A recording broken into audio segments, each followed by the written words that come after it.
Panorama Sardo, in collaborazione con Cofimer, il primo consorzio di garanzia collettiva Fidi a sostegno del terziario, in Sardegna. Con Remosa, l'energia green del futuro è di casa. Suentu, vini nuovi da terre antiche. Fratelli Cellino, la qualità è emozione. CNA, l'associazione degli artigiani e delle imprese italiane. Grafiche Ghiani, l'esperienza di una vita, l'innovazione più avanzata. SE Trand, settore ecologia, dal 1979 al servizio dell'ambiente in Sardegna.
I dati raccolti nel report della Nuova Sardegna Top 1000, presentato a Sassari, Olbia e Cagliari nell'ultima settimana, ha analizzato i principali indicatori economici delle imprese sarde con maggior fatturato e ha confermato che sono tempi difficili per l'economia sarda. Tra le cause della stagnazione certificata dallo studio annuale del quotidiano del gruppo SAE, le tensioni geopolitiche internazionali, il rallentamento post-pandemico e l'effetto negativo prodotto dai bonus edilizi poi cancellati dal governo. A ciò si è aggiunto il clima teso tra Stati Uniti e Cina sullo sfondo del ritorno di Trump. In Italia la crescita del prodotto interno lordo si è fermato allo 0,9% e in Sardegna è sceso allo 0,7%. A livello regionale, consumi e investimenti delle famiglie sono calati. Le esportazioni, eccetto i raffinati, si sono contratte, mentre il manifatturiero ha registrato un calo dei valori a prezzi costanti. Si salva solo la filiera del pecorino romano, grazie al rialzo dei prezzi.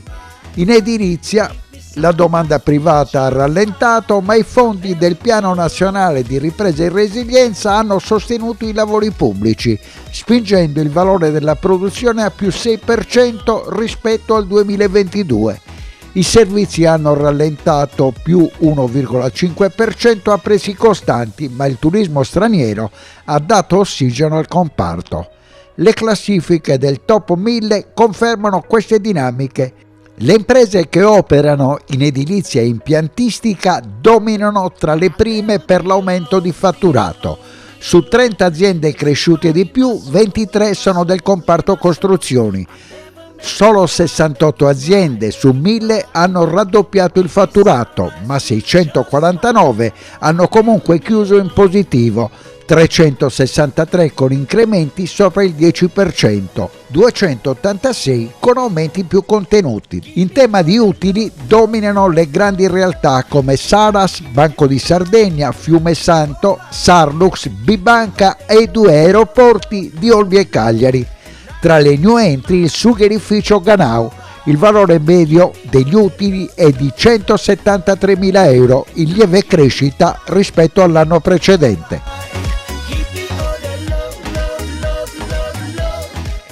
Alberto Leonardis, presidente del gruppo SAE, riproponete questa iniziativa che vuole accendere un faro sul mondo imprenditoriale della Sardegna.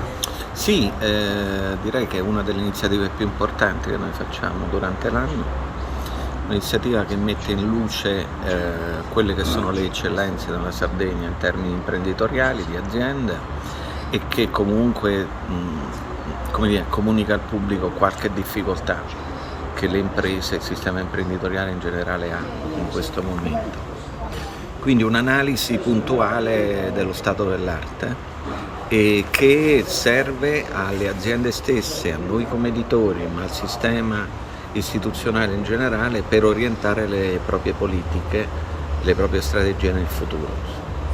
Quest'anno, il bilancio di quest'anno è migliorato, siamo usciti praticamente dalla pandemia, anche se quest'anno comunque è caratterizzato da altri momenti di criticità, come ad esempio la guerra ancora in corso. Sì, non c'è dubbio, c'è una ripresa evidente che è legata sostanzialmente al tema del PNRR e del 110, quindi prevalentemente legato al sistema edilizio, alla filiera del sistema edilizio. E c'è una crescita abbastanza interessante del settore turistico, c'è una piccola crescita in alcuni settori dell'agroalimentare, non si intravede una crescita nell'ambito dell'innovazione. Quindi secondo me lo sforzo che il sistema imprenditoriale dovrà fare, e anche la governance regionale, è un'attenzione particolare al tema dello sviluppo, soprattutto sul fronte dell'innovazione. Stefano Visconti, presidente della Camera di Commercio di Sassari, che fotografia arriva dalla Top 1000 Sardegna di quest'anno?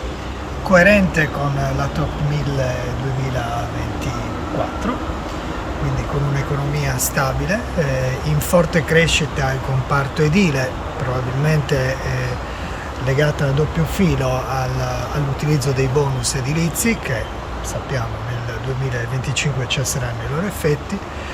È ancorata alle tradizioni economiche di questo territorio, quindi terziario, turismo in crescita, comparto agricolo che tiene, comparto industriale in leggera arretramento.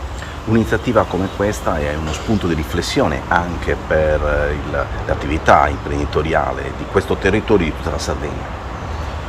Sì, la Camera di Commercio prova, non sto scappando dalla domanda, prova a propagare scuola alle imprese iscritte. Abbiamo necessità di mentalità imprenditoriale, di scuola imprenditoriale, e le azioni che la Camera di Commercio porta sul territorio per effetto del lavoro dei suoi funzionari, dei suoi dirigenti, sta in questo punto, cioè noi abbiamo l'obiettivo di regalare alle imprese consapevolezza dei mezzi che possono utilizzare per riuscire meglio nella loro attività, e quindi da qui Hub for Film, da qui i corsi che vengono fatti soprattutto ad appannaggio delle imprese che iniziano, quindi degli imprenditori che iniziano, per aumentare il proprio grado di consapevolezza sui business plan, sui piani economici, sugli assetti finanziari che le imprese devono raggiungere per poter competere e poi crescere.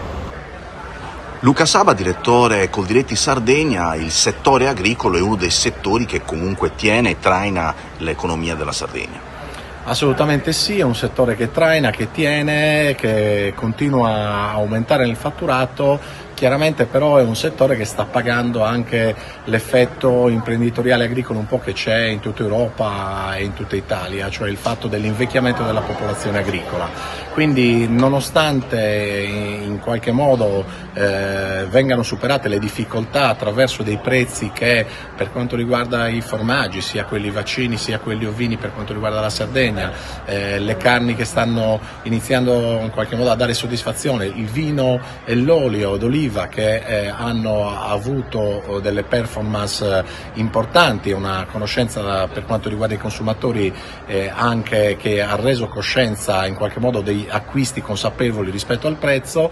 Purtroppo è una popolazione che invecchia perché i giovani non vogliono avvicinarsi a questa attività, e quindi preferiscono in qualche modo attività un attimino meno rischiose, a causa naturalmente del fatto che l'agricoltura affronta anche dei momenti particolari in relazione alle avversità climatiche, insomma, e al fatto che comunque è una produzione che è soggetta a diverse problematiche, ecco. E serve dunque un ricambio generazionale anche per questo settore? Sì, credo che sia il nucleo centrale. Servono due cose: il ricambio generazionale accompagnato però da la possibilità che ci siano operai che possano venire ad aiutare l'attività agricola, perché questo è l'altro meccanismo che scoraggia i giovani in qualche modo ad attivare un'impresa agricola, cioè il fatto che non ci sia personale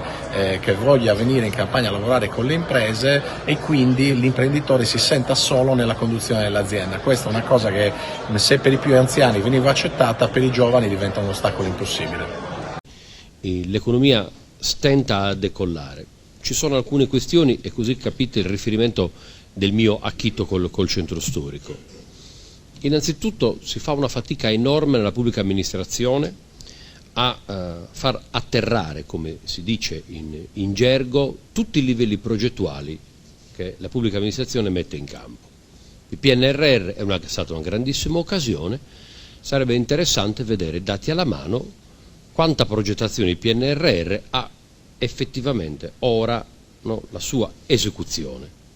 Lo dico perché dalla progettazione PNRR dipendono una serie di fattori, tra cui quello dello sviluppo economico e sociale della nostra città, del nostro territorio e quindi anche della Regione Sardegna. Non parlo solo di Sassari, mi pare di poterlo dire anche per le altre amministrazioni, mi pare che sia il dato che Regione Sardegna ha trovato una volta insediatasi la nuova amministrazione regionale. C'è una difficoltà gigantesca, che direi strutturale, nella nostra Sardegna a essere veloci nel reperimento di fondi e nella esecuzione di progetti. Altre regioni viaggiano con una velocità diversa. L'infrastrutturazione è, come dire, la base di ogni processo economico e sociale. Il fatto che non riusciamo a sviluppare nei tempi dovuti il centro intermodale a Sassari, io sono consigliere comunale da 11 anni, se ne parla da più di 25, credo che sia un dato inequivocabile. Non riuscire a chiudere un'opera come quella, per tutti i livelli e le complessità che comporta, a tutti i livelli che riguardano comune, provincia, città metropolitana ora, Regione Sardegna, tutti gli enti intermedi, significa tenere una città bloccata, e per città intendo il nodo di un intero territorio. Quindi la difficoltà di spesa e di fare, come dire, sviluppare i progetti è ciò che non consente, se guardo dal mio punto di vista, alle imprese di poter sviluppare quello che naturalmente sanno fare. I picchi di cui parlava il direttore ci dimostrano che ci sono le imprese che sanno fare, e Top 1000 mi pare un nome chiaro, no?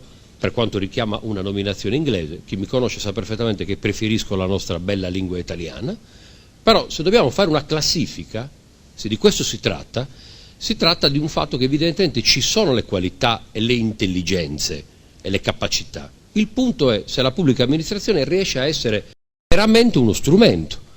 Quindi innanzitutto c'è un problema, prima che del comparto delle imprese, c'è un problema nostro di pubblica amministrazione. Il PNRR, lo dicevo, è una grande occasione, però devo dire, dal punto di vista dell'ente locale, noi subiamo un'emorragia di personale ormai direi strutturale verso altre strutture della pubblica amministrazione. Riuscire ad arrivare a infrastrutturare e a risolvere problemi per le imprese è un problema enorme, perché per fare questo servono persone. Lo dico da sindaco di Sassari perché siamo in un luogo che è importantissimo ed è ancora scollegato con la nostra città, perché il rapporto che c'è tra la zona industriale e la città, no, non è un rapporto dialettico ancora sano. Qua viaggiano, comunicano, lavorano migliaia e migliaia di persone, e ancora nel nostro centro cittadino non c'è la giusta correlazione. Tutto questo deve incastrare con un periodo di transizione che è obbligatorio. Il tema energetico, no, di transizione energetica è un tema che investe la pubblica amministrazione, ma investe le imprese, perché sarà come dire, lo sviluppo di questa transizione energetica sarà decisiva per chi vuol fare imprese. Il tema della rigenerazione, che sia urbana o extraurbana, è un tema decisivo per chi vuole fare imprese. E oltre a questo c'è la correlazione tra il materiale e l'immateriale. Chi si occupa di pubblica amministrazione sa perfettamente che molto dell'aspetto materiale è deciso dall'immateriale. Se il nostro territorio non viene percepito nelle sue qualità, nelle sue caratteristiche, difficilmente le imprese potranno, perdonate di nuovo se uso questo verbo, atterrare qua con idee concrete e potranno atterrare nel giusto modo. La diversa velocità che c'è nei diversi territori, che non è un fatto, come dire, di campanile, è un fatto secondo me di giusta correlazione.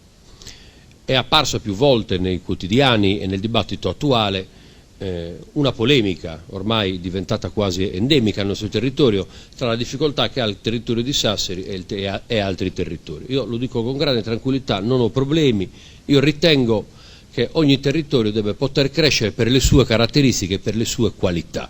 Il nostro compito è aiutarli a sfidarsi e a sfidare il futuro. Carlo Mannoni, direttore generale della Fondazione di Sardegna, oggi per parlare al pubblico del Top 1000 delle sfide nello scenario internazionale dell'economia sarda. Ma direi che lo scenario internazionale è veramente molto sfidante, quindi intanto i dati di questo rapporto ci dicono una serie di cose molto importanti. Credo che l'idea di avere un mio intervento sia quella di poter avere alcuni spunti di quello che sta succedendo a livello internazionale, soprattutto per quanto riguarda il commercio internazionale e le nuove tecnologie. Quindi l'intervento sarà in pillole quello che può essere uno scenario futuro dove le tecnologie stanno accelerando in maniera incredibile, abbiamo davanti sfide, io credo anche opportunità, però, anche per la Sardegna. La Sardegna può fare molto bene se capisce che deve stare all'interno di un contesto internazionale dinamico dove conoscenza, tecnologie, capacità dei propri giovani sono la chiave per aggiungere al modello di sviluppo una parte ad alto valore aggiunto che è essenziale per avere un equilibrio e una resistenza, non usiamo la parola resilienza che è molto di moda, una resistenza strutturale nel tempo. Una delle sfide principali invece nel commercio internazionale, almeno nel dibattito pubblico, è quella dei dazi. Cosa rappresenta per l'isola? Ma allora, chiaramente nel breve il tema è pieno di incertezza. Direi che la parola chiave è questa, riguarda l'isola, riguarda tutti.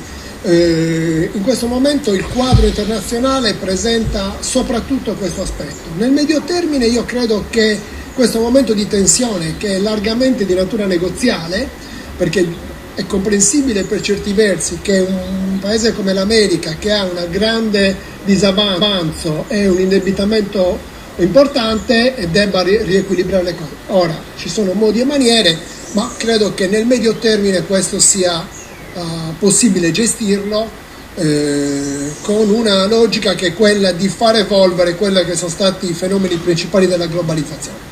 Donato Iacovone, quanto influiscono le nuove tecnologie e l'intelligenza artificiale sul mondo imprenditoriale? Ma l'intelligenza artificiale oggi ha un'applicazione soprattutto sulle grandi imprese ancora, si valuta, le stime danno un 8% delle aziende italiane sotto i 250 addetti che hanno adottato l'artificial intelligence, sale a 32 sopra il 10% di imprese che lo hanno adottato sopra 250 addetti, quindi sulla medio-piccola impresa siamo ancora agli inizi, però diciamo è una progressione molto alta di anno per anno e soprattutto diciamo, la parte iniziale dell'utilizzo è sempre sulla parte di comunicazione, di marketing o dei dati dei clienti, quindi analisi dei dati, lettura di questi dati con degli algoritmi e quindi cercando di allineare i prodotti o i servizi con i bisogni dei clienti. La parte che adesso si sta sviluppando molto invece è anche quella della linea di supply chain, cioè tutta la linea di produzione, quindi come l'artificial intelligence e l'automazione può di fatto ridurre i costi e quindi far aumentare la famosa produttività, che dovrebbe portare anche a un aumento ovviamente degli stipendi e quindi a un aumento dei compensi del personale. Quindi noi siamo nelle aziende, siamo agli arbori nelle aziende piccole, però si vedono già dei segnali importanti, ma secondo me la parte più interessante rimane sempre l'analisi dei dati dei clienti e quindi l'analisi dei dati che si riescono a recepire e quindi a catturare nel web per cercare di allineare offerta e domanda, insomma. Oggi non basta più essere un'azienda familiare, è molto importante perché metterci la faccia anche nei confronti dei clienti, dell'utenza in generale è molto importante. Proveniamo dal rimbalzo del Covid, che poi abbiamo avuto un'annata non felice, ma adesso stiamo riprendendo. Dobbiamo metterci sul mercato facendo un commercio, proponendoci seriamente al mercato, non esagerando con i prezzi, dando professionalità, dando servizi e seguendo soprattutto il cliente, non solo consegnando la merce, dandogli la merce, ma seguendo anche il dopo, le pose, se succede qualche imprevisto, accompagnando con professionalità proprio il cammino delle costruzioni o dell'utilizzo della merce stessa. Dicevamo che la sinergia è una parola chiave del rapporto che abbiamo con l'aeroporto di Alghero e l'aeroporto di Olbia. Questa sinergia sta portando ottimi risultati sia sotto il profilo operativo, sono aumentati i passeggeri sull'aeroporto di Alghero anche lo scorso anno e quest'anno i risultati, almeno i primi dati, sono molto confortanti e la stessa cosa su Olbia, ma soprattutto c'è una sinergia di tipo, chiamiamola così, strategica manageriale. Stiamo facendo molte cose in comune, stiamo facendo degli interventi infrastrutturali, soprattutto ad Alghero, molto importanti e questo grazie anche a l'apporto che il management comune sta dando al sistema.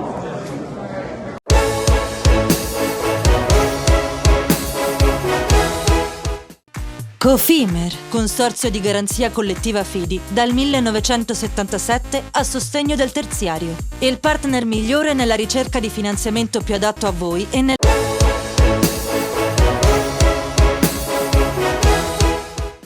E siamo alla conclusione del viaggio che è durato una settimana di Top 1000 che per la prima volta sbarca a Cagliari.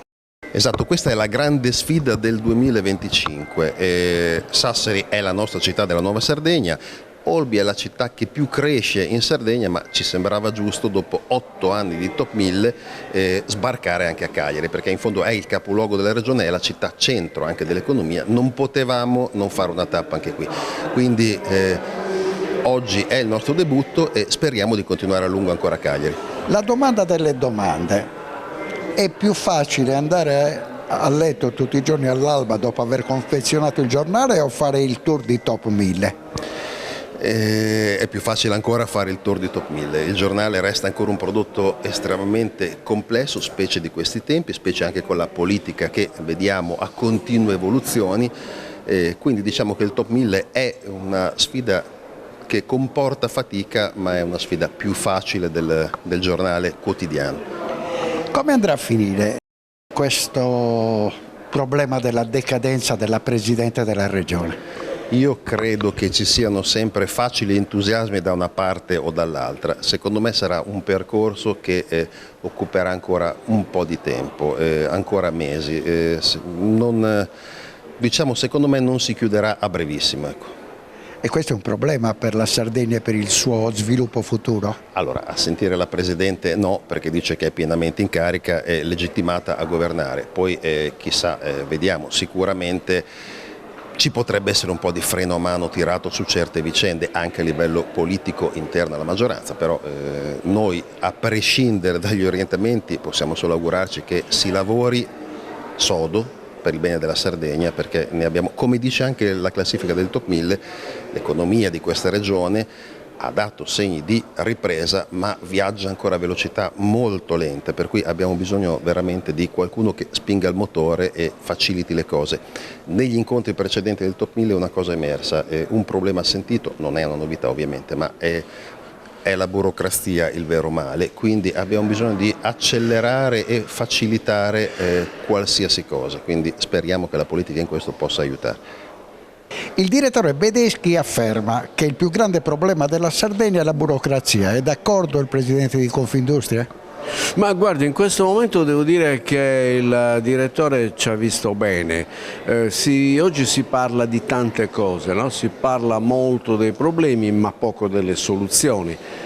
Questo della burocrazia è un grandissimo problema, ma ancora nessuno ha messo mano alle soluzioni. Vede? C'è una frase molto sintetica che rappresenta bene questo concetto e questa domanda che lei mi ha fatto. Oggi in Italia complicare è facilissimo, semplificare è difficilissimo. Oggi noi ci portiamo dietro un apparato di norme, di decreti attuativi, di giurisprudenza che fa norma di legge, chi più ne ha più ne metta. In questo bailame le aziende dovrebbero riuscire a districarsi, ma non tutte le aziende hanno una struttura adeguata per districarsi in questo mare magnum di norme. E non vediamo assolutamente la volontà di ridurre questo, di semplificare appunto la vita alle imprese che di tutto devono occuparsi, ma certamente non impegnare il loro tempo e la loro attività a gestire le carte. Questo è un gravissimo problema, sì. È iniziato il mese di giugno, un mese di giugno speciale per Confindustria Sardegna.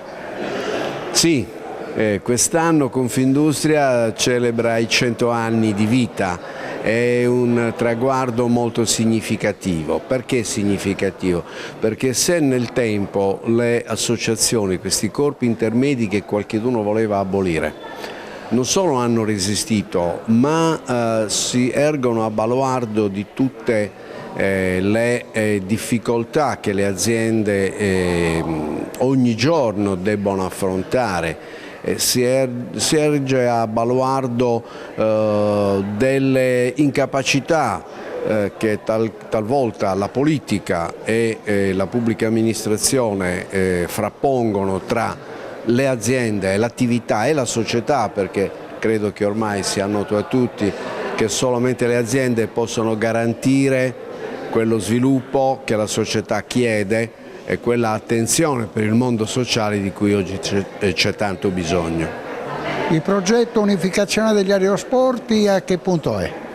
Ma stiamo perfezionando gli ultimi dettagli anche con la Regione e quindi noi ci auguriamo che nel breve volgere di qualche tempo sia portato a compimento. È un progetto molto importante per la Sardegna, lo stanno dimostrando le difficoltà che alcune decisioni per quanto riguarda i vettori aerei e la continuità stanno portando, quindi è una forza d'urto che dobbiamo unificare.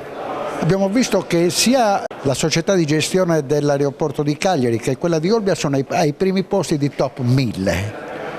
È in crescita anche la Riviera del Corallo. Potrebbe accadere che addirittura si arrivi al vertice con un'unificazione degli aeroporti? Beh, allora le previsioni che tutti i piani industriali che noi abbiamo commissionato in vista appunto di questa integrazione ci dicono che a valle di questa integrazione, se questa integrazione verrà realizzata, nel giro di 2 anni massimo noi potremo superare i 13 milioni di passeggeri. 13 milioni di passeggeri vuol dire che andiamo a negoziare con le compagnie aeree, soprattutto con le low cost, con una forza negoziale che oggi certamente i singoli aeroporti non hanno.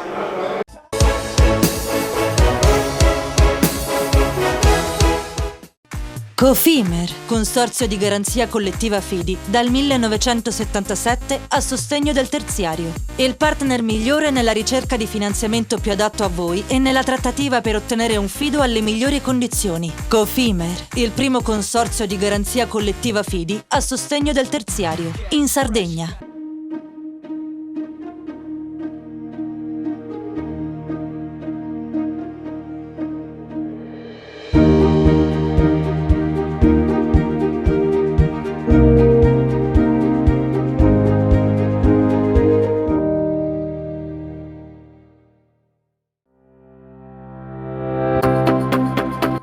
Remosa, in attività in Sardegna dal 1955.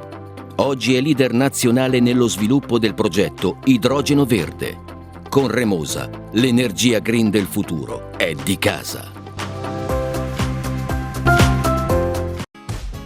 Fai impresa, la fai bene, meriti credito. Non c'è solo il credito bancario. Con i mini bond e le cambiali finanziarie coperti dal fondo di garanzia, i tuoi progetti trovano nuovi investitori che credono in te. Contatta Spheres.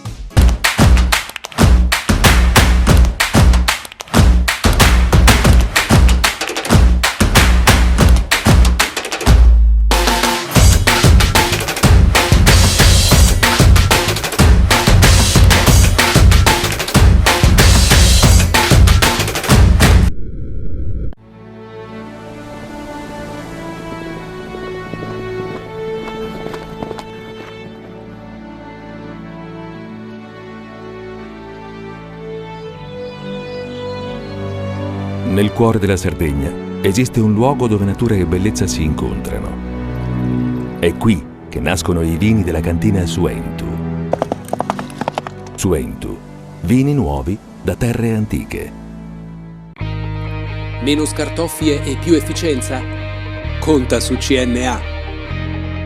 CNA, l'associazione degli artigiani e delle imprese italiane. Setrand, settore ecologia. Siamo in grado di attivare il servizio di pronto intervento ecologico in caso di emergenza e con potenziale contaminazione delle matrici ambientali. Forti delle nostre competenze e dei nostri mezzi, realizziamo bonifiche di siti inquinati anche da amianto. Dal 1979 al servizio dell'ambiente in Sardegna.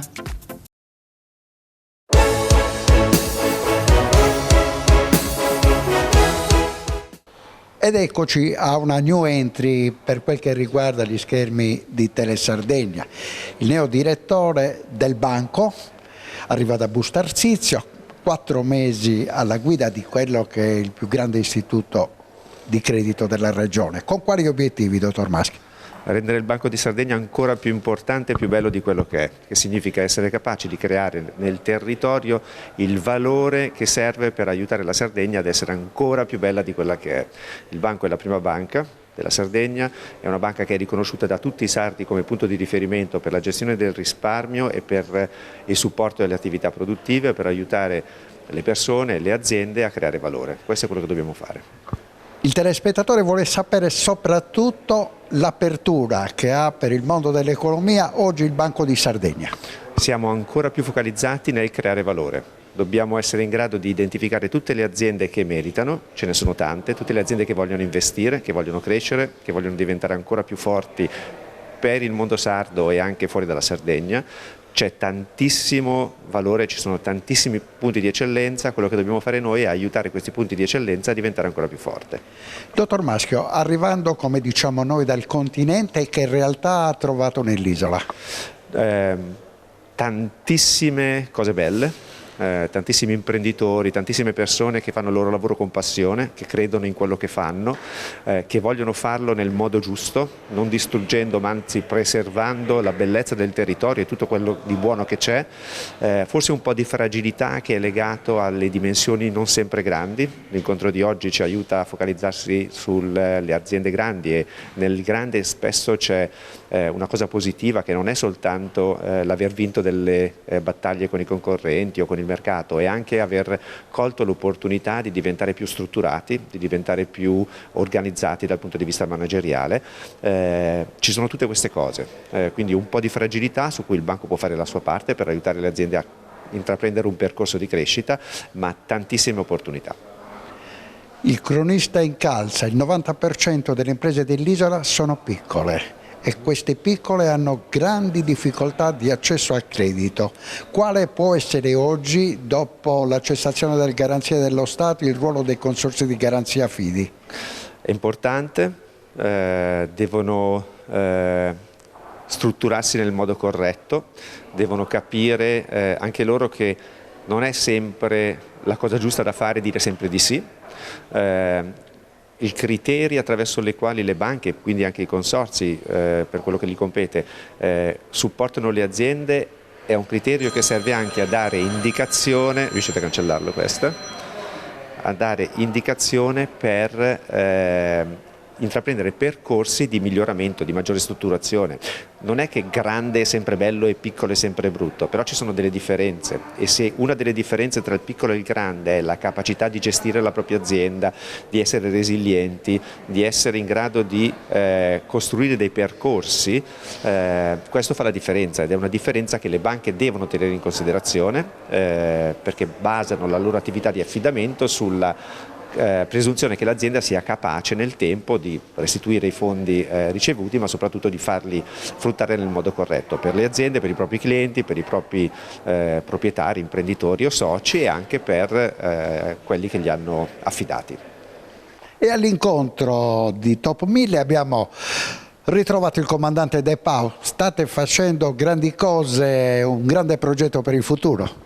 Sì, ci stiamo occupando di simulazione e di gestione delle situazioni critiche ed emergenziali utilizzando la simulazione e i gemelli digitali, argomento molto di moda in questo momento. Una piattaforma complessa di simulazione nel quale installiamo dei gemelli digitali e sui quali poi facciamo l'esercitazione con i droni, con le macchine, con i mezzi di soccorso, eccetera, per lavorare in gruppo. Da quanti anni, comandante, siete impegnati in questo settore? Siamo incubati in ingegneria dei trasporti al CIREM, al blocco L della cittadella di Monserrato, terreno molto fertile per lo sviluppo di queste tecnologie, e siamo lì da 6 anni ormai. La richiesta del mercato è continua in questo settore? È sicuramente in forte espansione, perché si è capito che c'è necessità di un nuovo paradigma, probabilmente per gli addestramenti e soprattutto per gli addestramenti in zone critiche, facendo rischiare poco le persone, quasi nulla, perché è tutto virtuale, e quindi accumulando tutte le esperienze che vengono fatte in simulazione e poi avendo la possibilità di valutare i parametri psicofisiologici e tante altre cose che nella realtà operativa sarebbe difficile avere come sorgente di dati. Alla fine del corso viene rilasciato un brevetto.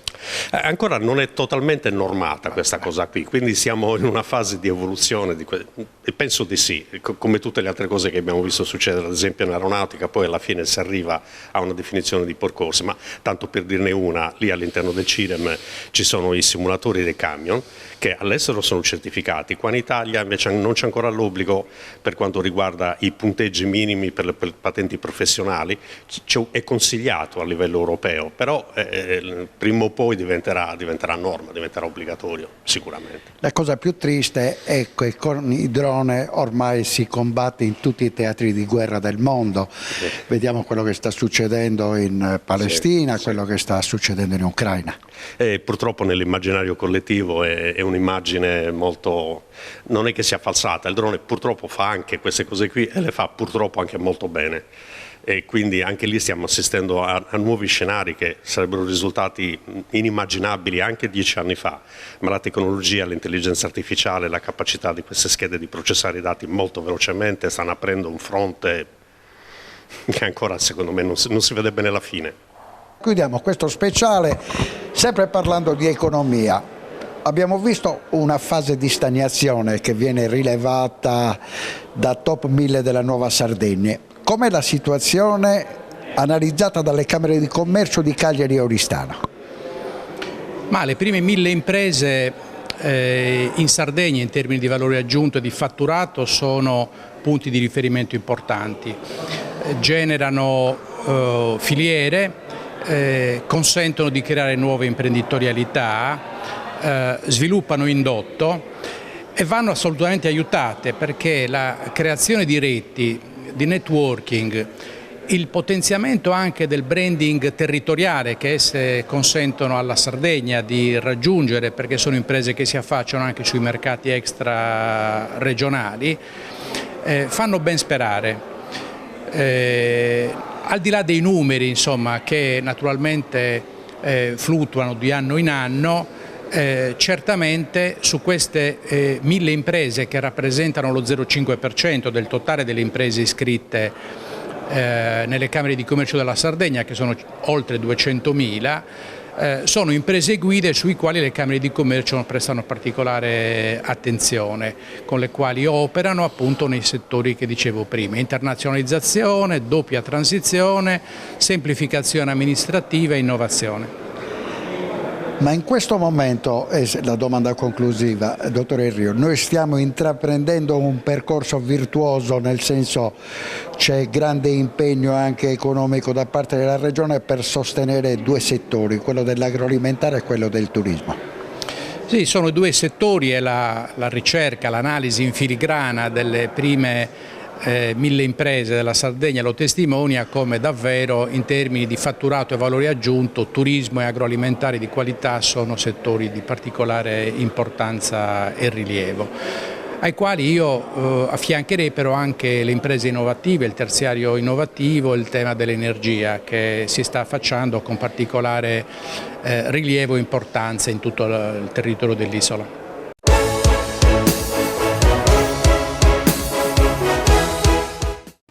Cofimer, consorzio di garanzia collettiva Fidi, dal 1977 a sostegno del terziario. Il partner migliore nella ricerca di finanziamento più adatto a voi e nella trattativa per ottenere un fido alle migliori condizioni. Cofimer, il primo consorzio di garanzia collettiva Fidi a sostegno del terziario, in Sardegna. Siamo la più grande industria tipografica della Sardegna. Dall'81 stampiamo tutte le tirature, su tutti i supporti e con le tecnologie più avanzate del settore, garantendoti elevatissima qualità e la più totale dedizione e cura. Grafiche Ghiani, l'esperienza di una vita, l'innovazione più avanzata.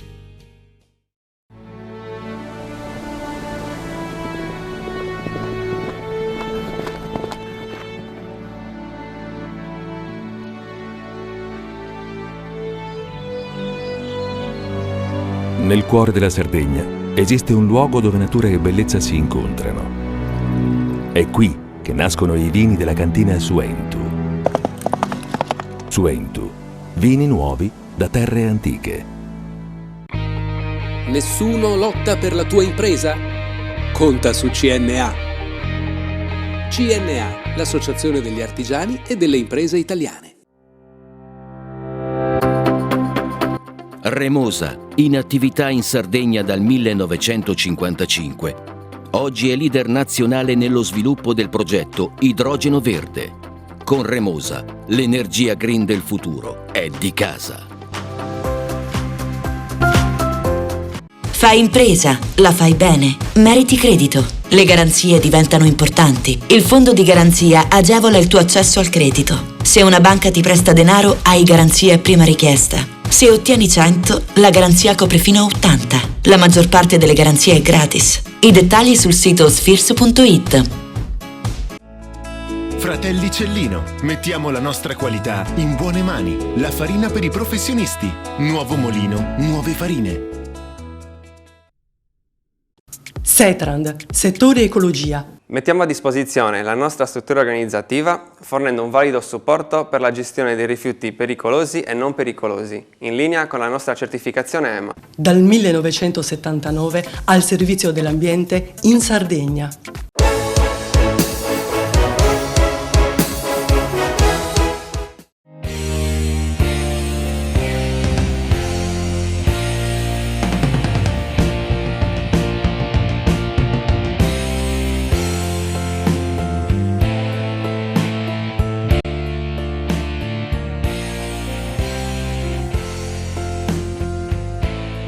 Gigi Riva e Pietro Mennea, ognuno a suo modo protagonista di storie sportive e umane esemplari, fatte di scelte controcorrente, determinazione, integrità e un pizzico di imprevedibilità.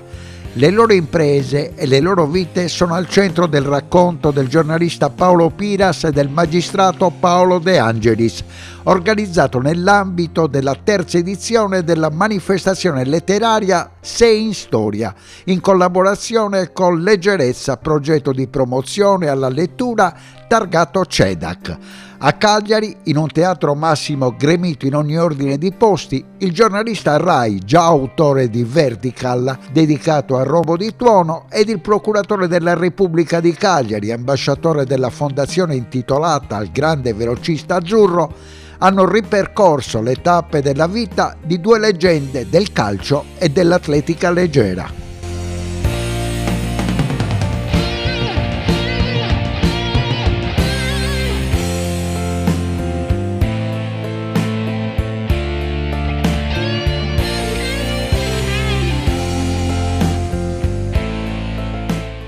Buonasera Valerio, due grandi figure dello sport, della socialità, di quelli che sono esempi indelebili del mondo italiano, Gigi Riva e Pietro Mennea, qui al Teatro Massimo con Paolo Piras, Paolo De Angelis. Perché si raccontano queste figure così iconiche, così dirompenti e così attuali?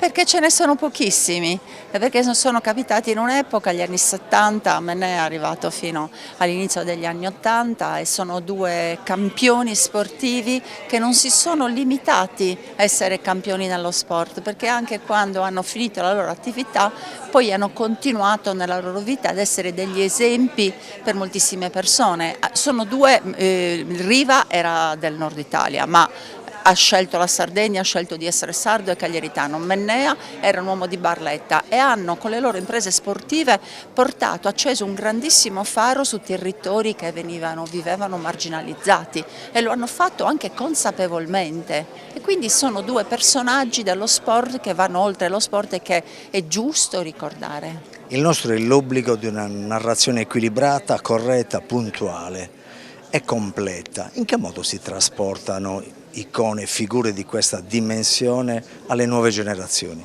Semplicemente raccontando che cosa hanno fatto, senza retorica, perché non ce n'è assolutamente bisogno, perché di Riva basta raccontare la sua storia, da quando era ragazzino, quando è venuto a Cagliari, quello che ha fatto con il Cagliari e con la nazionale. Orfano tra mille disagi. Sì, è uno che non aveva mai visto una partita di calcio, quindi lui dice non mi sono mai ispirato a nessuno perché non avevo i soldi per andare a vedere una partita, e quindi per andare allo stadio, e quindi era Gigi Riva, lui nasce, è originale. Mennea è un altro che nel mondo anche del doping, dell'atletica è sempre stato super pulito, è sempre combattuto tutto il resto, e poi vedere un atleta così mingherlino, così esile, che sembrava quasi gracile, che in realtà aveva una forza pazzesca. Tutti ci ricordiamo il record del mondo a Città del Messico. Colgo un particolare, nella dissertazione prima di Paolo De Angelis, del procuratore aggiunto del Tribunale di Cagliari, lui ha parlato di esempi di legalità, ti ci ritrovi? Certo, esempi di legalità, perché anche nello sport bisogna rispettare le regole, le norme, le leggi, e sono due persone che le hanno rispettate, due grandissimi campioni in tutti i sensi, che è giusto ricordare e raccontare. Storie esemplari di Gigi Riva e Pietro Mennea, figure iconiche di uno sport e di un mondo che in tante situazioni non si vede più. Siamo con Paolo Piras, che ha scritto Verticale, il romanzo di Gigi Riva. Paolo, affrontare una figura che è stata vista in tanti e mille modi. Gianni Mura l'aveva battezzato Ombre Verticale, molti di noi ne hanno narrato le gesta sportive e anche quelle umane, per questo rigore, per questa postura, per il modo che aveva di rapportarsi lui di leggiuno con tutti noi sardi, cioè siamo taciturni e per questo forse ci somigliamo. Che storia è la tua? È la storia di un lombardo di lago, perché così vengono chiamati, lombardi di lago, e sono considerati molto testardi e chiusi dagli altri lombardi. Non so se ti suona come qualcosa che abbiamo già vissuto, che poi improvvisamente ha affrontato un viaggio che normalmente nei manuali di sceneggiatura descrivono come il viaggio dell'eroe. La parola eroe a volte è sprecata, è usurata. Nel caso di Riva è un particolare tipo di eroe che dura nel tempo, un eroe che ha saputo anche accettare di essere potenzialmente sconfitto pur di stare dove voleva stare. Noi dobbiamo narrare storie, personaggi, luoghi. Cosa possiamo trarre da raccontare in un modo sempre nuovo e fresco per le nuove generazioni da una avventura meravigliosa di vita e di sport qual è stata quella di Gigi Riva? La dimensione del racconto è quella che probabilmente rende ancora eterno Riva, perché è il paradosso, no?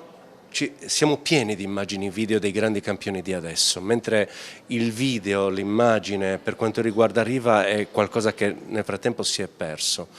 Invece la dimensione del racconto era fortissima e c'erano delle vere e proprie scuole epiche di giornalismo che lo raccontavano.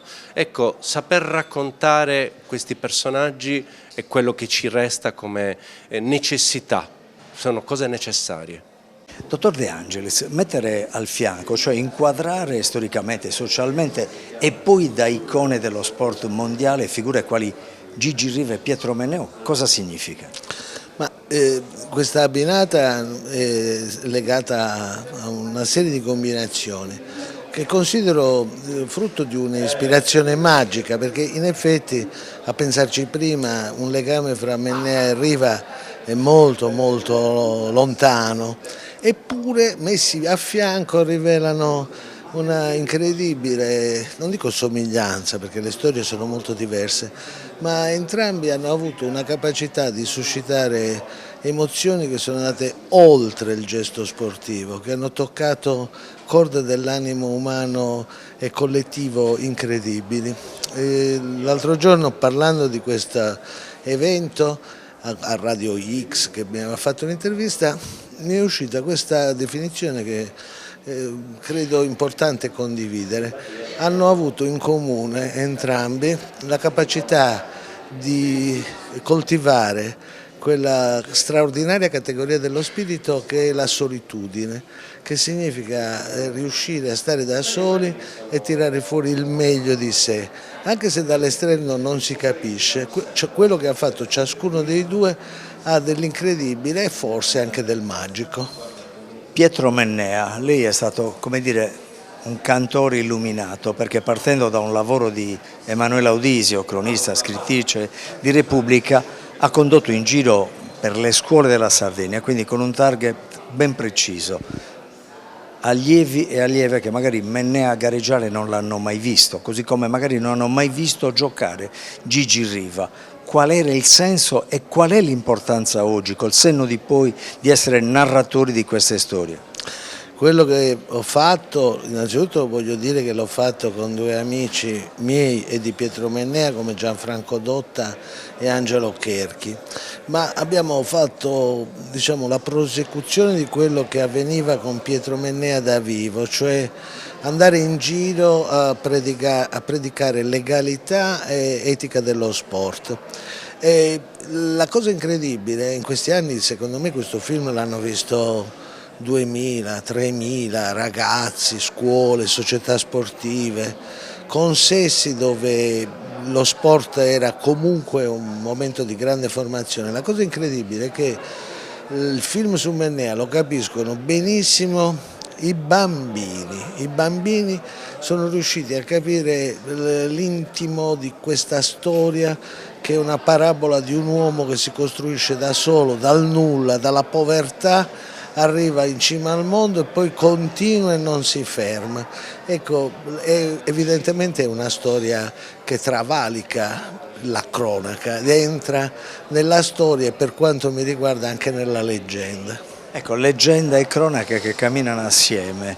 Nel mondo delle fake news, dei social incontrollati, dei ragazzini che vivono frastornati, delle nuove generazioni appunto che vivono frastornati da un oceano di non notizie, troppo spesso mancanti di verifiche.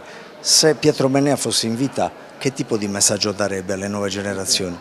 Quando, come dicevo, siamo andati con lui vivo in tante scuole, quindi posso fare anche il paragone tra Mennea presente e quindi portatore di messaggi educativi e Mennea deceduto ma con questa continuità.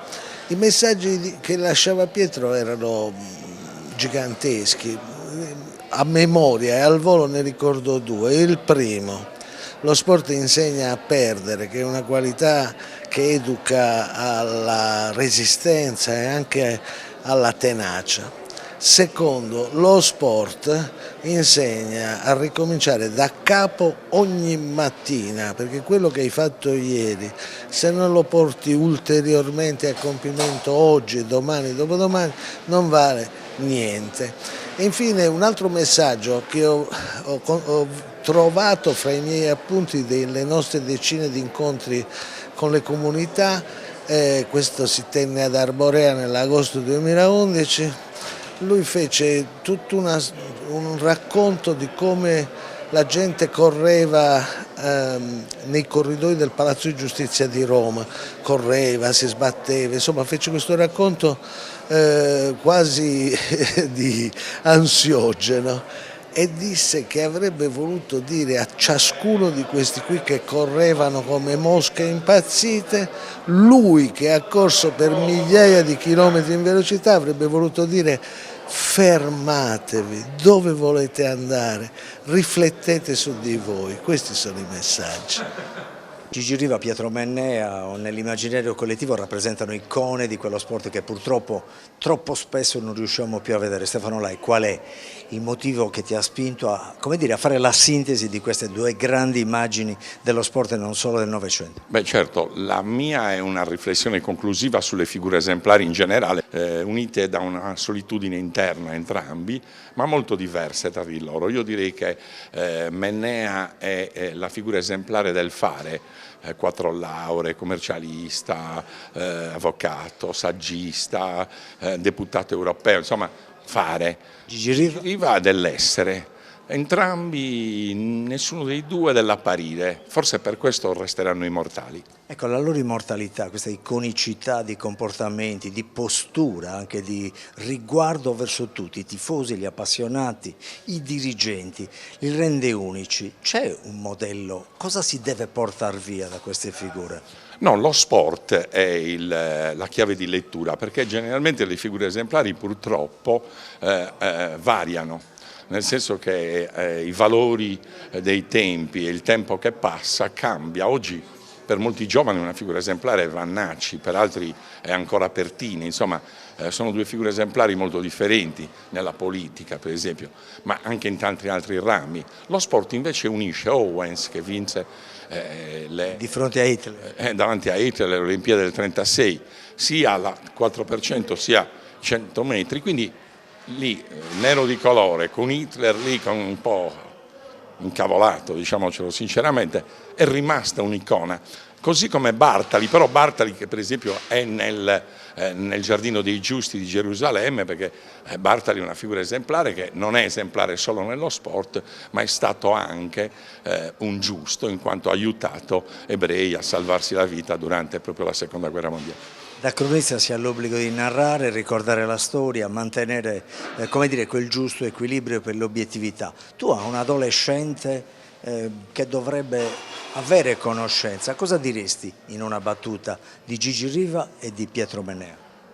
Di Riva direi che è stato grandissimo, che è un mito, una leggenda giustamente, perché lui ha scelto di essere sardo d'azione e anche d'adozione, un sardo doc, proprio perché aveva questa voglia, questo desiderio di riservatezza e ha rifiutato denaro, grandi società e quindi grandi successi, e poi ha avuto invece un grandissimo successo anche da dirigente della nazionale, quindi sostanzialmente non gli è successo nulla, ha fatto una vita meravigliosa, 2 figli carinissimi con sua moglie Gianna, insomma un uomo vertical come Ombre Verticali, il libro di Paolo Piras, che io l'ho letto ed è abbastanza originale. Nel senso, Pietro Mennea? Pietro Mennea, un uomo strano, molto difficile, perché non era particolarmente empatico, era una sorta di autistico, quasi potrei dire, un Asperger di serie A, come direbbe qualcuno, però era un uomo che veramente è morto anche giovane, ha fatto veramente di tutto, compreso una fondazione Onlus filantropica, e quindi anche in questo si è distinto per la sua generosità.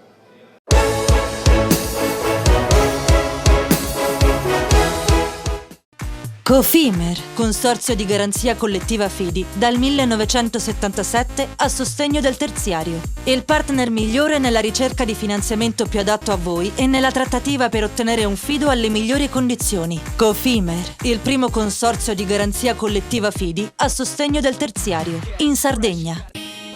Siamo la più grande industria tipografica della Sardegna. Dall'81 stampiamo tutte le tirature, su tutti i supporti e con le tecnologie più avanzate del settore, garantendoti elevatissima qualità e la più totale dedizione e cura. Grafiche Ghiani, l'esperienza di una vita, l'innovazione più avanzata.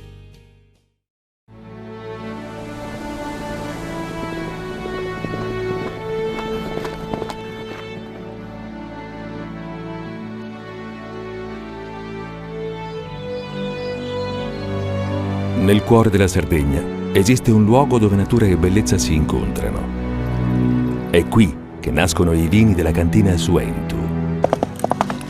Suentu, vini nuovi da terre antiche.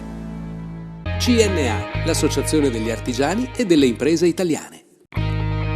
Difficile rapporto con le banche? Conta su CNA. CNA, l'associazione degli artigiani e delle imprese italiane.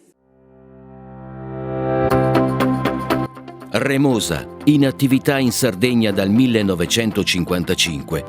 Oggi è leader nazionale nello sviluppo del progetto Idrogeno Verde. Con Remosa, l'energia green del futuro è di casa. Fai impresa, la fai bene, meriti credito. Le garanzie diventano importanti. Il fondo di garanzia agevola il tuo accesso al credito. Se una banca ti presta denaro, hai garanzia a prima richiesta. Se ottieni 100, la garanzia copre fino a 80. La maggior parte delle garanzie è gratis. I dettagli sul sito sfirso.it. Scopri le fette biscottate speciali Cellino. Latte e miele, ciocco-fette e fette di bosco. Tutte senza lattosio e in comode monoporzioni da 4 fette. Per una fetta sempre biscottata. Setrand, settore ecologia. Mettiamo a disposizione la nostra struttura organizzativa fornendo un valido supporto per la gestione dei rifiuti pericolosi e non pericolosi, in linea con la nostra certificazione EMA. Dal 1979 al servizio dell'ambiente in Sardegna.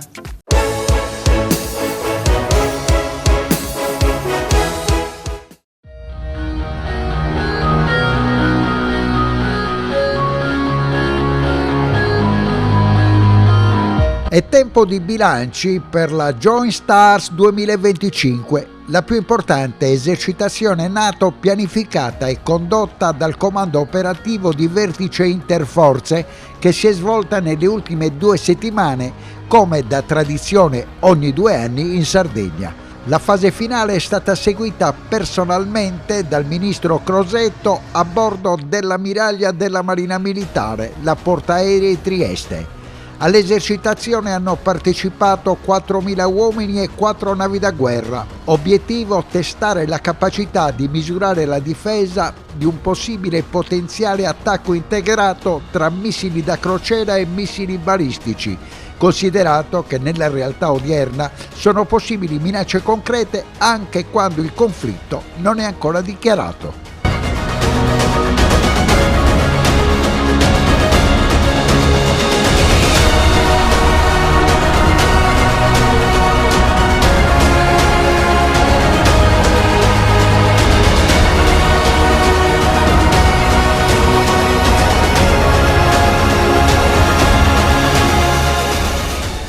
Generale, è stato fondamentale in questa operazione anche l'avvicinamento alla cittadinanza, Nave Trieste, il Pasta Day, gli screening con i bambini, perché comunque per scardinare anche quello che è un po' il rapporto e la coesione con i cittadini. Ma guardi, io ho avuto la fortuna di avere sotto il mio comando per un certo periodo di tempo la Brigata Sassari e questo già le dice molto, nel senso che so benissimo qual è la relazione tra i sardi, la Sardegna e le loro unità. Io cito la Brigata Sassari, ma è vero, la stessa cosa può essere ripetuta anche per le altre forze armate. In realtà quelle attività lì, contrariamente a quello che è stato detto, non servivano come dire, ad avere la benevolenza della gente, ma servivano invece a dare un messaggio di vicinanza, un messaggio che vuole dire che le forze armate sono parte della popolazione, sono la popolazione. A noi piace rivolgere la nostra attenzione ai bambini, lo facciamo anche altrove, lo facciamo nelle zone degradate e lo vogliamo fare anche nel nostro paese, perché i bambini sono il futuro e, come dissi proprio in occasione del concerto, sono coloro che purtroppo per primi pagano nelle zone di crisi. Lavorare assieme, provare i nuovi scenari, le nuove realtà, sviluppare l'interoperabilità, sviluppare il comando e controllo, stiamo provando un po' tutto questo e non solo nei 3 domini classici ma anche nella parte cyber e spazio, quindi un'esercitazione importante in termini numerici, oltre 4.000 persone, ma che vede anche la partecipazione di organizzazioni e istituzioni non militari, dalla Protezione Civile alla Guardia di Finanza, alla Croce Rossa e a studenti universitari, quindi la collaborazione anche col mondo universitario. Sardegna ha un ruolo importante perché ci consente di addestrarci in uno scenario complesso che, come le ho detto prima, vede tutti e tre i domini classici, quindi la parte terrestre, marittima e aerea, in un ambiente non semplice che riproduce in modo realistico ciò che ci troveremmo di fronte. Quindi la Sardegna per noi è un elemento fondamentale. Solo che però dal nostro punto di vista Decimomannu è un elemento, come dire, fondamentale. Qui, come sa, c'è anche una scuola di volo di eccellenza mondiale in cui vengono piloti da moltissimi paesi, ma questa è anche, come dire, una base militare importante per noi per addestrarci, quindi Decimomannu non spetta a me dire quale sarà il futuro, ma le posso dire che è certamente una base importante che la difesa valorizza. Come le dicevo prima, stiamo provando ciò che prevede la NATO proprio per far fronte agli scenari a cui alludeva lei e quindi tra breve, a minuti, vi verrà spiegato proprio qual è il contesto su cui si sviluppa l'esercitazione, ma passiamo attraverso tutte le fasi, dalla cosiddetta deterrenza, nella quale la NATO cerca di evitare il conflitto ponendo in essere delle misure militari. Naturalmente noi abbiamo bisogno di addestrare tutto, anche quello che non vorremmo fare e quindi nel momento in cui la deterrenza, cioè questo cercare di convincere l'avversario, il nemico, a non usare la forza, fallisce, e a quel punto la NATO interviene. Però contemporaneamente, come le accennavo, c'è un satellite, come dire, che viene deorbitato vicino a un satellite critico nostro, ci sono servizi critici essenziali come il trasporto ferroviario e la distribuzione di energia che vengono degradati, quindi anche sul cyber e lo spazio contemporaneamente giochiamo diciamo, attività molto realistiche. Le operazioni hanno incluso esercitazioni aeree, terrestri e navali con il coinvolgimento della Protezione Civile, Vigili del Fuoco, Croce Rossa e la Guardia di Finanza. Tra le attività svolte, operazioni di cyberdifesa, contrasto e minacce ibride e gestione delle emergenze umanitarie. Fa riferimento ad uno scenario nel quale una nazione alleata, parte della NATO, sia aggredita da una nazione non parte della NATO. L'Italia è un membro attivo della difesa collettiva ed è quindi sempre pronto, attraverso la solidarietà atlantica, ad intervenire a supporto dei nostri alleati, e naturalmente ci aspettiamo la stessa cosa nel momento in cui fossimo noi diciamo, in una situazione di crisi. Per noi i nostri cittadini sono i nostri principali supporter. Noi l'integrazione con la cittadinanza, l'attenzione ai bisogni della cittadinanza, le priorità della cittadinanza sono le nostre priorità, anche perché noi siamo i cittadini italiani e noi li rappresentiamo, anzi siamo orgogliosi di rappresentarli. La JOSTAR si svolge ogni 2 anni e ha lo scopo di garantire l'interoperabilità tra le forze italiane e quelle alleate, migliorando la prontezza operativa in un contesto geopolitico sempre più complesso.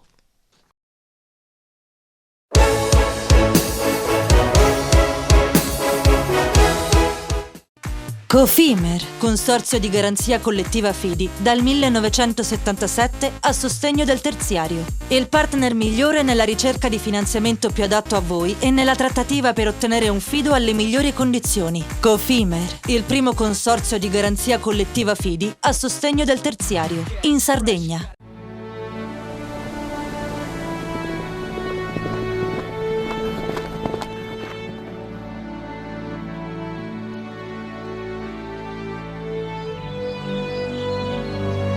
Nel cuore della Sardegna esiste un luogo dove natura e bellezza si incontrano. È qui che nascono i vini della cantina Suentu.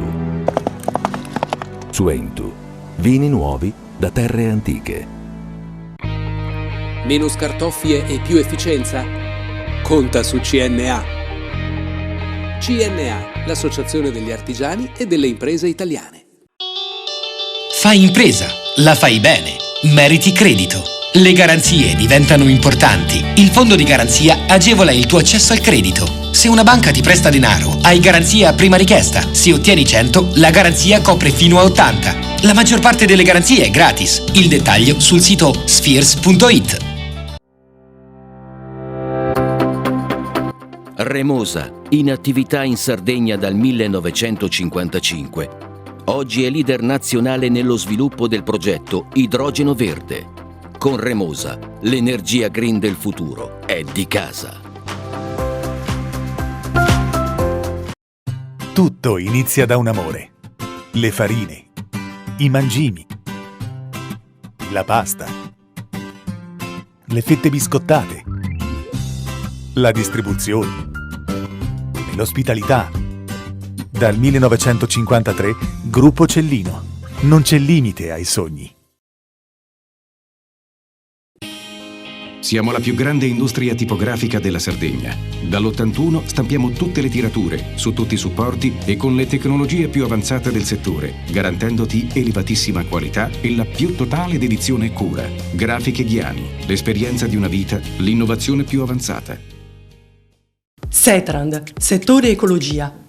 Forti delle nostre competenze e dei nostri mezzi, realizziamo bonifiche di siti inquinati anche da amianto. Mettiamo a disposizione la nostra struttura organizzativa fornendo un valido supporto per la gestione dei rifiuti pericolosi e non pericolosi, in linea con la nostra certificazione EMA. Dal 1979 al servizio dell'ambiente in Sardegna.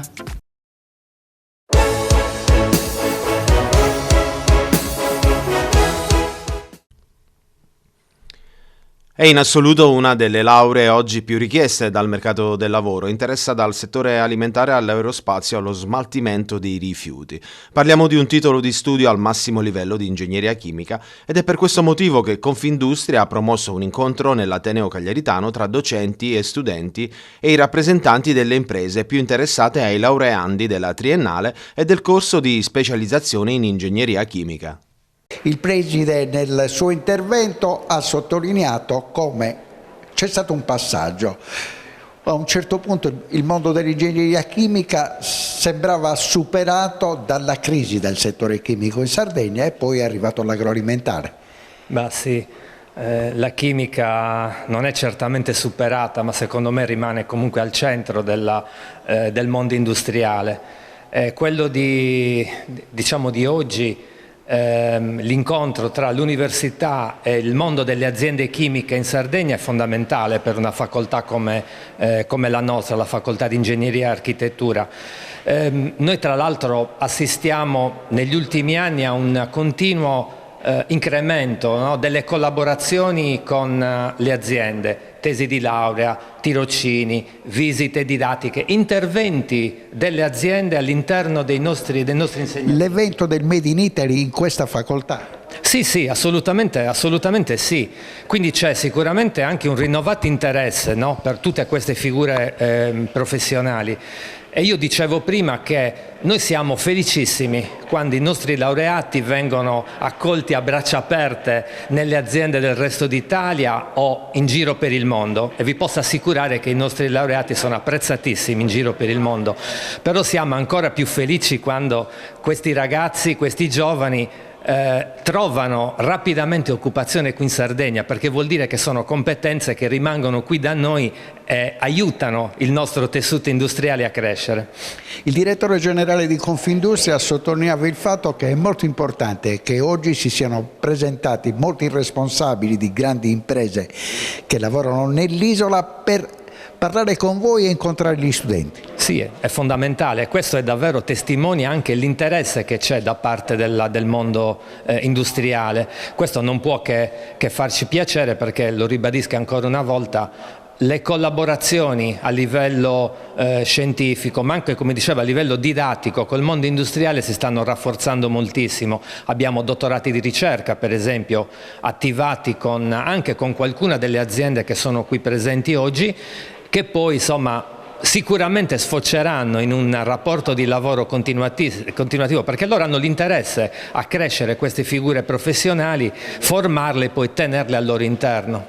E adesso la parola va alla Regione, in particolare all'assessorato dell'industria. Dottor Portoghese, grande attenzione per l'università, per il mondo di Confindustria, per l'impresa in particolare.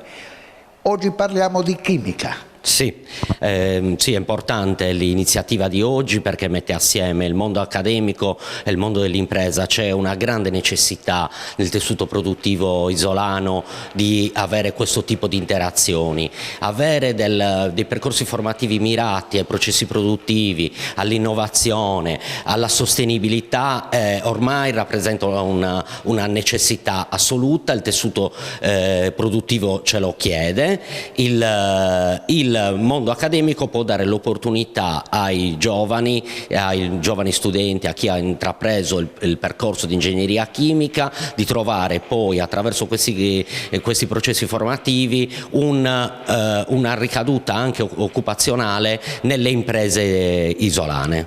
Ci diceva il preside della facoltà di ingegneria che i ragazzi della chimica sono tra quelli che trovano prima occupazione.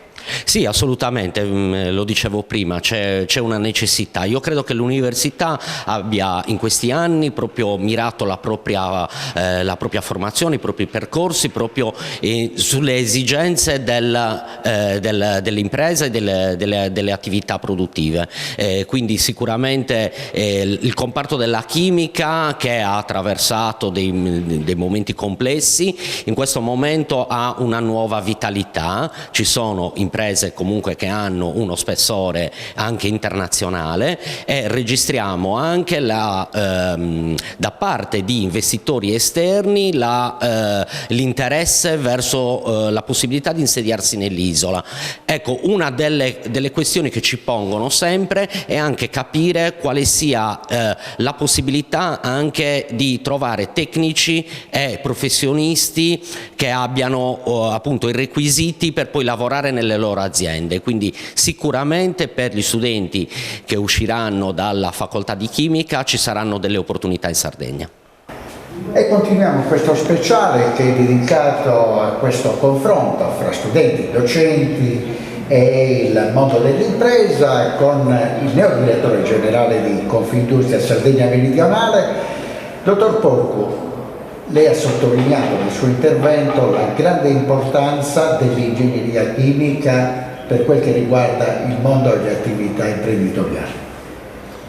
Sì, perché rispetto a quello che molti dicevano anche negli anni scorsi, la produzione in cui sono presenti i processi chimici in Sardegna è ancora attuale, anzi continua a essere importante, continua a essere competitiva, sia per gli sbocchi che ha anche a livello mondiale, sia per gli impatti che ha per l'economia della nostra regione. I processi chimici ci sono nell'industria della raffinazione, abbiamo qua a Sarroch uno dei più grandi impianti, delle più grandi raffinerie del Mediterraneo, dove comunque i laureati in ingegneria chimica sono sempre molto ricercati e ben accetti, anzi sono spesso a ricerca di queste figure, ma abbiamo tante altre realtà a Macchiareddu in tutta la regione, quindi è un sistema ancora attuale, presente e che va ancora salvaguardato. E soprattutto c'è stato un passaggio importante, uno sviluppo nel settore dell'agroalimentare.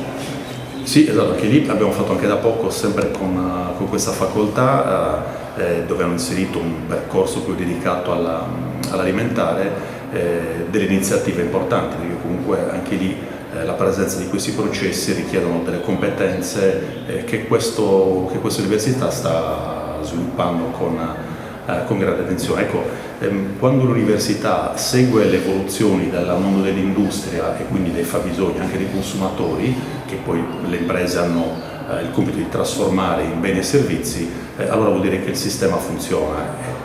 E oggi un esempio, qua sono presenti le più importanti nostre imprese associate del comparto che incontrano gli studenti, quindi un grande momento di crescita reciproca. Quello a cui ha fatto riferimento circa un mese fa erano le giornate del Made in Italy.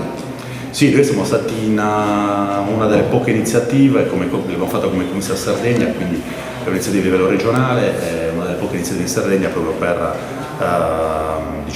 onorare le produzioni fatte in Italia. Noi l'abbiamo dedicata all'agroalimentare, nello specifico proprio le innovazioni presenti nel comparto agroalimentare, quindi è un mix tra la parte produttiva tradizionale e l'applicazione delle nuove tecnologie in quel comparto, che fossero cantine, insomma pastifici o caseifici. E un ultimo particolare, nella chiusura lei ha sottolineato la vicinanza di Confindustria al mondo dell'Università della Sardegna e soprattutto ai giovani che stanno cercando opportunità di lavoro futuro. Sì, noi abbiamo da sempre, adesso lo stiamo potenziando ulteriormente, una sorta di sportello, diciamo così, che consente di fare appunto l'incontro tra gli studenti e le nostre imprese. Quindi quando ci contatta uno studente per o fare una tesi di laurea oppure anche cercare un'occupazione, noi in tempo reale siamo in grado di metterlo in contatto con una delle nostre imprese. Questo è un valore e diciamo, le intese, gli accordi che abbiamo con l'università stanno ulteriormente incrementando questa collaborazione. Panorama Sardo, in collaborazione con Cofimer, il primo consorzio di garanzia collettiva fidi a sostegno del terziario, in Sardegna. Suentu, vini nuovi da terre antiche. Fratelli Cellino, la qualità è emozione. Con Remosa, l'energia green del futuro è di casa. Grafiche Ghiani, l'esperienza di una vita, l'innovazione più avanzata. CNA, l'associazione degli artigiani e delle imprese italiane. SE Trand, settore ecologia, dal 1979 al servizio dell'ambiente in Sardegna.